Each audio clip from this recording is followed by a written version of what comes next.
have to be someone that's just willing to spend ridiculous amounts of money like Red Bull. When the guy wins, just have him abducted by, you know, like people dressed like aliens. Like if they fly a helicopter into the frickin' place. Pick him up, and just take him away. And everyone doesn't know what really happened, but it goes viral. You know what I mean? Like, that'd be sick. I could write that final. He's going home. And then skydive him, actually. Force him to skydive up there. They're like... And then the stream goes up to the plane, just going up, and he drops out. They just throw... Then comes back in the arenas. The building opens up, the roof opens up, and he comes back in. Then grabs his trophy. Fucking throw Tage out of a helicopter after he wins a tournament. Just before they throw him out of the plane, they're like, let's see some emotion this time. Toss him out. The trophy opens up into a parachute, but he doesn't know it at the time. See? That we just solved esports. Yeah, we did.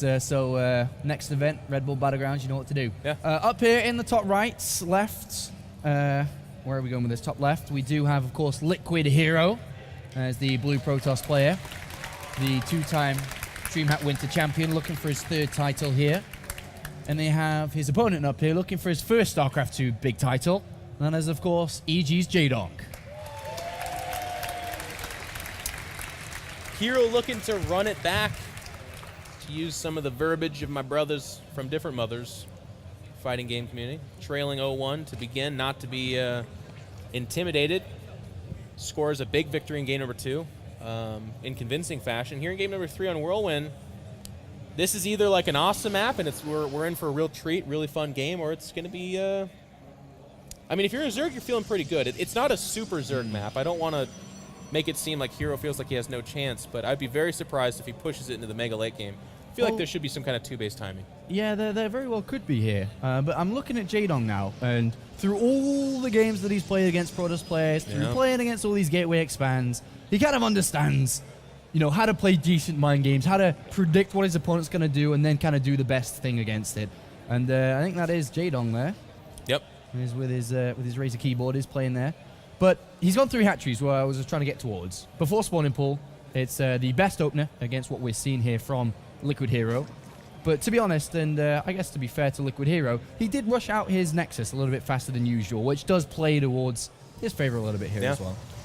And Hero's going to get some fantastic information right now, and I'll tell you what, we're about to see a really kind of similar opening in the sense that these first 2 Stalkers are going to be super powerful. This spawning pool is just now hitting 50%. There is no gas, so Jaedong's not going for the variant where it has speed started up about when the spawning pool finishes. He's instead going very mineral heavy, which is nice, but without the creep spread between all 3 of these bases, namely the 2nd and 3rd, that means this 2-Stalker opening that I'm predicting we'll see from Hero is going to do a lot of damage. Do you reckon it could be followed up with something quite strong if that pro was to run away and hide down the bottom right here? Yes, that's the really cool part about it. I mean, we saw an Oracle follow-up, so there's a couple of battered queens weren't able to hold off the Oracle. It just kind of ignored him and killed 12 drones. Look at Jaedong here, by the way, with that Overlord, looking at the gateway, looking at if there's been Chrono Boost spent into it for those Stalkers, as you just mentioned, just every little bit of detail there. He's trying to extract as much as he can. He realizes something's being built, did not see it being chrono boosted, but of course is expecting that Stalker to make its way across and already has Lings in anticipation. Yeah, there's a lot of people I know that Wolf was one of them that noticed that Jaedong came into this tournament with a haircut, and a big part of that people don't necessarily know is because his brain is so heavy that he has to keep his hair fairly light, otherwise his head will literally just topple off of his shoulders. What are you trying to say about Liquid Hero? Hero? He's got long hair. He's a really good player. He's got long hair. All right, Zerglings pick up that Zealot quite easily there. But the follow-up from behind this is the Stargate, as we have seen in all the other games before. I think it'll be the fast 3rd Nexus. This is not a fake this time. I don't think so. And this is like the greediest of greedy builds. But if you scout 3 hatch before pool, you're not anticipating running into a lot of speedlings. So just a simple Mothership Core or something like that can really hold it off. But I guess I'm wrong because this probe's got aspirations elsewhere. Oh, that's Stalker. Oh, that's Stalker. Nice pick off. Imagine if you turned around and got the other one as well. But Jaedong has seen that probe and Mothership Core around there as well, so he has thrown down the Roach one immediately, just to make sure that he doesn't die to any form of gateway attacks, which could come from this. But as you described, you picked up the build quite nicely here. It is going to be that 3rd Nexus, as I think there is a probe on location ready to build that very shortly here. Yeah, Hero's jostling some ideas here, though. I'll tell you, he's got 2 more gateways completing the wall-in. It is Oracle again. And that Oracle has the potential, again, to just kind of ignore queens at a mineral line, just throw down and destroy 12 drones. It's such a nice ability for the Protoss to say that. And unless there's a Spore Crawler or at least 2 queens at each hatchery, that is what will happen. And we can see that's not the case here. Do you think that Hero taunting his opponent with these units, so small, such a little investment, and keeping the drone count low, has he kept it low enough down? Has he really pressured Jaedong to make this fast third Nexus, really power him through to the next stage? Is the drone count that low? I mean, 52 right now. Well, it's about to get lower. Here it goes. That Oracle goes in there. It will target the queen first. Jaedong's going to want to run those drones, which is actually interesting because if you target the queen, yes, you get the queen, but then you do not get the drones. And I feel like the better exchange is to ignore the queen and kill the 12 drones. And you might say to yourself, well, if the drones run like that, you're not going to get 12. Certainly that is true. But I still feel like you get 5 or 6, and then perhaps you get the Oracle to save itself as well. Well, one thing that we talked about before this series kicked off was information gathering for Jaedong. The more he gets, the better he's going to set up himself to be able to pick up victories here. Yeah. But I'm quite sure throughout this game, he hasn't really seen that much.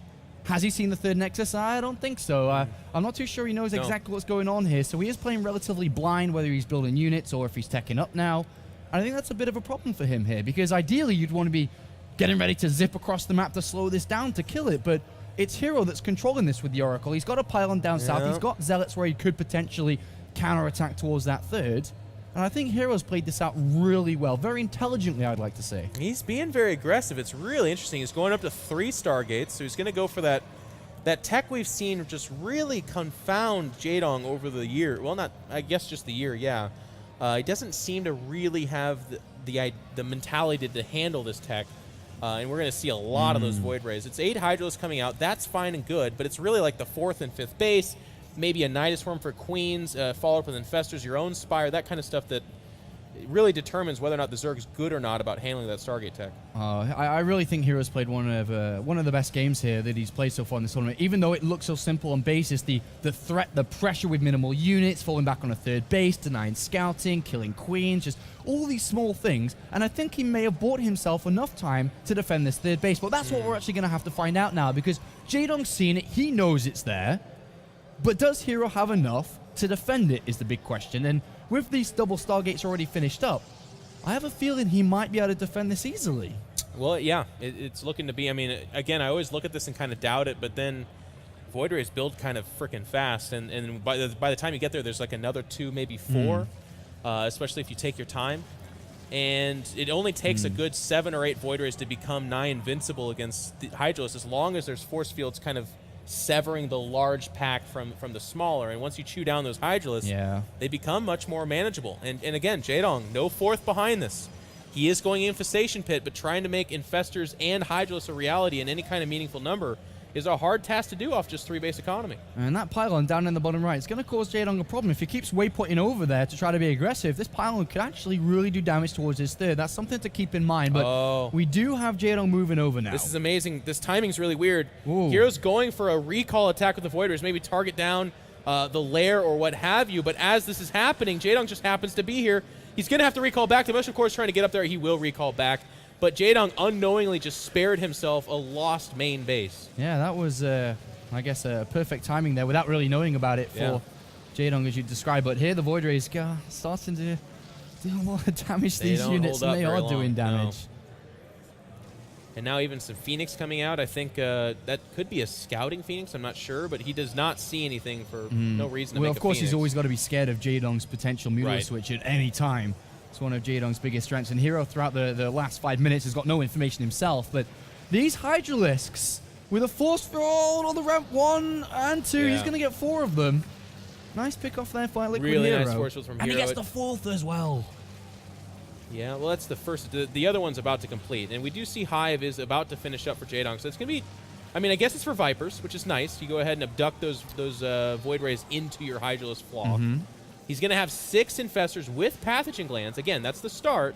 But what really worries me, Apollo, is he's only on 3 base economy. So his actual army size, I mean, he's now equal in supply with Hero, and it's not looking to get much better than Jaedong has 29 drones on his main base. That's actually quite a lot here. He's got a lot of drones, but on 3 bases, maybe a few too many. Hero really is scared about this blind switch. Phoenix. Yeah, he's really thinking Mulus right now. He's building Dude. cannons to defend this natural area. He's getting ready for a Jaedong switch, but that's not the case, as we can see. Do you think that building these Phoenixes is going to hurt him, or can they still lift up, Infestors and Hydras? Hero's going to make use of him, but let's not spare him the mistake. I mean, honestly, if these 5 or 6 Phoenix are just 4 or 5 more Void Rays, he's in better shape. He prefers that. So it's really weird. I mean, it's not weird. I know what he's thinking. He's thinking nothing's really coming out from Jaedong. Yeah. There must be 20 Mutalisk out there. Like, that's what has to be happening. And that Templar Archives is going to save him, by the way, because what it is actually Vipers. Looks like this 4th base could... Oh, actually, though, he needs to focus down the Mothership Core. Oh, is he going to get out? How many? He abandons one of them. Nice move there by Hero. Does pick off Jaedong's 4th base yet again. And now Storm is being researched, and Hero really is stepping up his game. Canceled the Phoenix. He now knows. He's like, oh, okay, never mind. Oh, they're all Infestors. Okay, that's where the gas is. Yeah, but, I mean, I would just get out on the map with these Phoenix right away. They're so... Yeah, they'll pick up Infestors. They'll pick up Hydras. Like, there is a purpose to them, but I don't know. So, I mean, this has been a very technical game. Very technical, actually, by both sides.